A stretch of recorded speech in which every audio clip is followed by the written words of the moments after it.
बहुत प्राचीन समय की बात है। जब सृष्टि नई नई बनी थी, तब प्रकृति के हर तत्व में संतुलन था। सूर्य प्रकाश देता था, वायु जीवन देती थी और चंद्रमा शीतलता। चंद्रमा को मन का स्वामी कहा गया है। उसकी रोशनी से पृथ्वी पर शांति और संतुलन बना रहता था। चंद्रदेव अत्यंत सुंदर और तेजस्वी थे। उनका प्रकाश रात को दिव्य बना देता था। देवता और मनुष्य सभी उनकी प्रशंसा करते थे। धीरे धीरे चंद्रदेव के मन में अभिमान आ गया। वे सोचने लगे, मेरे बिना संसार अधूरा है। यह अभिमान ही आगे चलकर संकट का कारण बना। समुद्र मंथन के समय एक असुर ने छल से अमृत पी लिया था। सूर्य और चंद्र ने उसकी पहचान करा दी। भगवान विष्णु ने सुदर्शन चक्र से उसका सिर काट दिया। उसका सिर राहु और धर केतु कहलाया। राहु के मन में क्रोध था, विशेषकर चंद्रमा के प्रति। वह अवसर की प्रतीक्षा करने लगा। एक पूर्णिमा की रात थी। चंद्रमा अपने पूर्ण तेज में था। तभी राहु ने आकाश में अपनी छाया फैलाई और चंद्रमा को ढक लिया। धरती पर अंधकार छा गया। लोग भयभीत हो गए। पशु पक्षी विचलित हो उठे। ऋषि मुनि चिंतित हो गए। देवता सीधे कैलाश पर्वत पहुंचे और भगवान शिव से प्रार्थना की, प्रभु, चंद्रमा पर संकट है। संसार अशांत हो रहा है। कैलाश पर्वत पर भगवान शिव ध्यान में लीन थे। उनके मस्तक पर अर्धचंद्र शोभा दे रहा था। माता पार्वती उनके पास विराजमान थीं। देवताओं की प्रार्थना सुनकर शिवजी ने नेत्र खोले।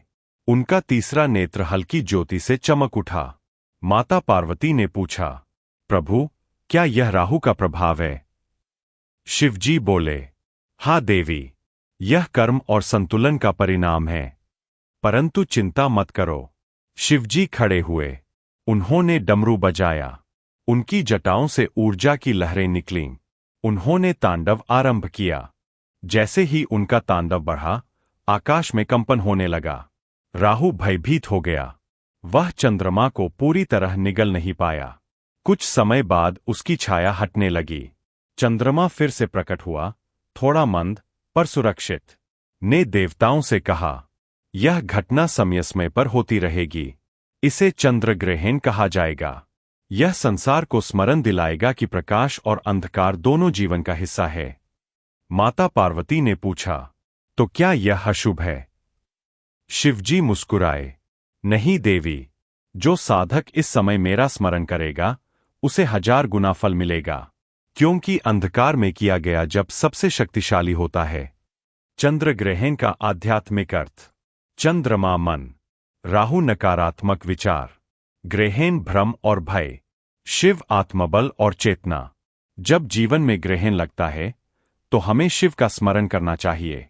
एक और रहस्य कहते हैं कि एक बार चंद्र ग्रहण के दौरान पृथ्वी पर भयंकर तूफान आया। लोग भय से घरों में छिप गए। तब एक वृद्ध साधु ने गांव वालों से कहा, डरो मत, यह शिव की परीक्षा है। आओ, हम सब मिलकर महामृत्युंजय मंत्र का जाप करें। जैसे ही मंत्रोच्चार शुरू हुआ, वातावरण शांत होने लगा। लोगों के मन से भय दूर हो गया। उन्हें समझ आया, ग्रहण बाहर नहीं, भीतर होता है। चंद्र ग्रहण के समय क्या करें? ओम नमः शिवाय का जाप, महामृत्युंजय मंत्र। ग्रहण समाप्ति के बाद स्नान। कहा जाता है कि इस समय किया गया जब कई गुना फल देता है। चंद्र ग्रहण हमें सिखाता है, अभिमान का अंत निश्चित है, अंधकार स्थायी नहीं। शिव का स्मरण सबसे बड़ा सहारा है। जब भी आकाश में चंद्र ग्रहण दिखे, याद रखिए, यह केवल वैज्ञानिक घटना नहीं, बल्कि आध्यात्मिक संदेश भी है। आइए मिलकर बोलें, हर हर महादेव।